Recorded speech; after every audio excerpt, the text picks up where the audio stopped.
Narración y memoria, anotaciones para una antropología de la catástrofe, es un libro sobre la memoria y sus caminos, pero también sobre el olvido,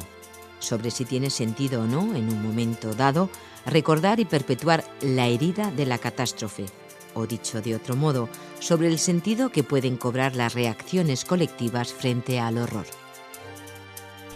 Es un libro sobre la memoria y el olvido, y sobre si tiene sentido o no, en un momento dado, recordar y perpetuar la herida de la catástrofe. O mejor dicho, sobre el sentido que pueden tener las reacciones colectivas ante un hecho catastrófico. Es un libro que trata de las formas de recordar y también de las maneras de entender el tiempo.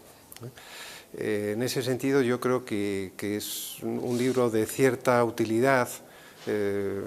sobre todo para quien se enfrenta con el trabajo de campo antropológico por primera vez, porque muchas veces en antropología hemos tendido a pensar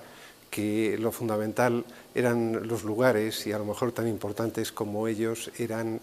los tiempos que manejaban las personas con las que hablábamos. Es un libro que se inicia con una frase lapidaria que viene a decir que o somos memoria o no somos nada.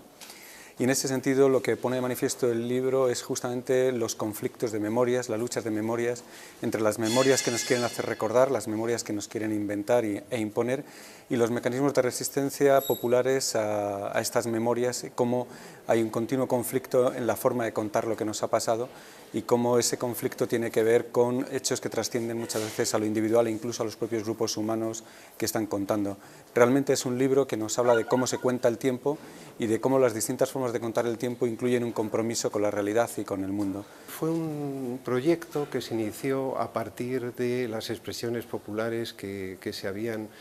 producido fundamentalmente en torno a la estación de Atocha, pero también en otras estaciones afectadas por los atentados terroristas del 11M. En un primer lugar, por parte de quienes formábamos el equipo, hubo una intención de analizar el sentido de esas expresiones, ¿no? Además de recogerlas. Después se dio la circunstancia de que fue la propia Renfe quien cedió al equipo la materialidad de esas expresiones, lo que allí había estado y finalmente se termina retirando,